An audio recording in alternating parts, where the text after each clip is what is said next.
ज्योतिर्मय media house सविनय सादर करत आहे श्री अरविंद आणि श्री माताजी यांच्या तत्वज्ञानावर आधारित एक चिंतन, पूर्णयोगाचे अंतरंग.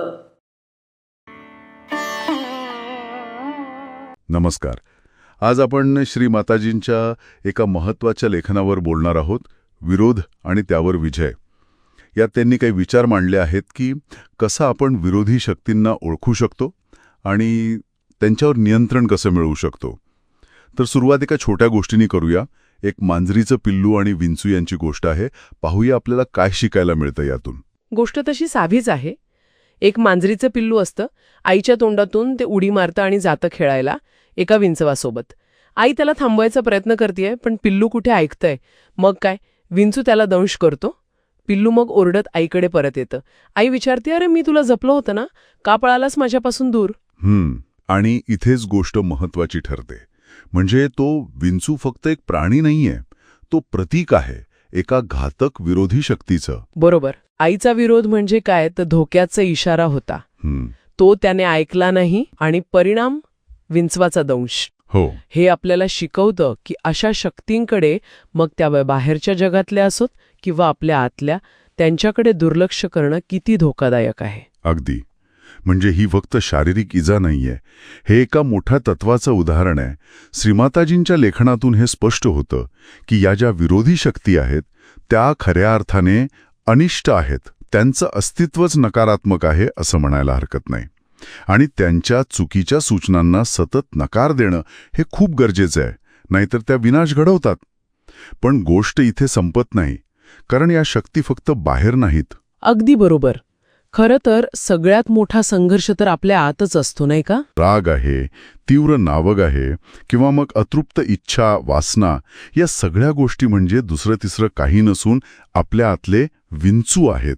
या आंतरिक विरोधी शक्ती आहेत. आणि त्या बाहेरच्या शक्तींइतक्याच, किंबहुना कधीकधी जास्त धोकादायक ठरू शकतात. खरंय, कारण त्यांना ओळखणं जास्त कठीण असतं. त्या आपल्याच विचारांचा, भावनांचा भाग बनून येतात. आणि रागाबद्दलचं वर्णन तर खूप खूप विचार करायला लावणार आहे. लेखात म्हटलंय की राग कसा हळूहळू शरीराचा ताबा घेतो.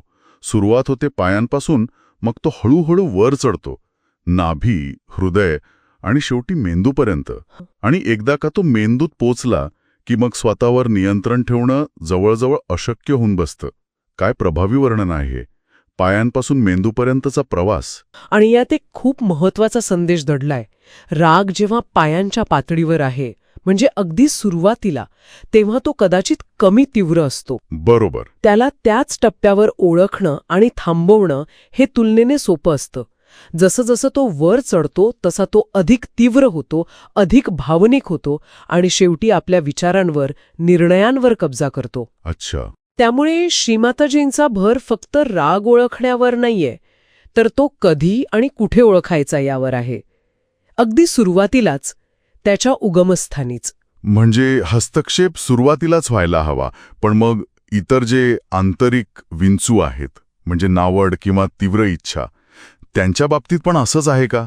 हो, राग हे फक्त एक उदाहरण आहे. नावड किंवा अतृप्त वासना यासुद्धा अशाच प्रकारे हळूहळू आपल्यावर ताबा मिळवू शकतात. त्यांची सुरुवात कदाचित वेगळ्या प्रकारे होत असेल, पण त्यांची पकड तितकीच घट्ट असू शकते.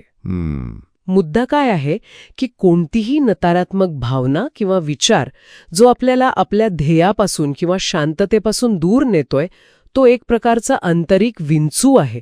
आणि त्याला प्रतिसाद देण्याची पद्धत तीच आहे, सुरुवातीलाच ओळखणे आणि नकार देणे. नकार देणे हा शब्द महत्वाचा वाटतोय. म्हणजे फक्त ओळखणं पुरेसं नाही, तर त्या चुकीच्या सूचनांना सक्रियपणे नाकारण्याची क्षमता, ती विकसित करावी लागेल. पण हे रोजच्या जगण्यात कसं साधायचं, हे सोपं नाहीये नक्कीच. म्हणूनच स्रोत म्हणतो की सातत्याने नकार देणं म्हणजे हा एक सततचा सराव आहे. यात कदाचित जाणीवपूर्वक विचार बदलणं असेल, किंवा ध्यान करणं असेल, किंवा नकारात्मक भावनांवर प्रतिक्रियाच न देण्याचा सराव करणं असेल.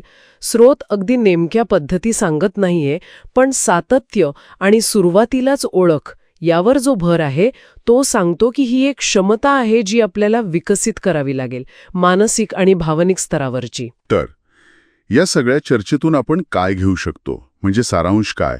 मला वाटतं मुख्य शिकवण ही आहे की आपल्या आजूबाजूला आणि आपल्या आत अशा शक्ती आहेत ज्या हानिकारक ठरू शकतात. त्यांच्याबद्दल जागरूक राहणं आणि त्यांना ओळखायला शिकणं, विशेषतः त्यांच्या सुरुवातीच्या अगदी सूक्ष्म रूपात, हे खूप महत्वाचं आहे. अगदी. आणि फक्त ओळखून नाही चालणार, तर त्यांना सक्रियपणे नाकारण्याची, त्यांना आपल्यावर प्रभाव टाकू न देण्याची शक्ती ती विकसित करणं गरजेचं आहे. थोडक्यात त्या विंचवालाला दंश करण्याइतकं जवळच येऊ द्यायचं नाही. आणि जाता जाता एक विचार मनात येतोय. स्रोत पुन्हा पुन्हा सांगतोय, चुकीच्या सूचनांना नकार द्या. पण आपल्या प्रत्येकाच्या आयुष्यात या विचारांच्या आणि भावनांच्या गर्दीत ही चुकीची सूचना नेमकी कोणती हे ओळखायचं कसं? आणि राग किंवा दुसरी कोणती नकारात्मकता पायांपासून वर चढायला सुरुवात करण्याआधीच त्या पहिल्या क्षणी तिला पकडून नाकारण्याची सजगता, ती क्षमता आपण कशी वाढवू शकतो यावर खरंच विचार करायला हवा.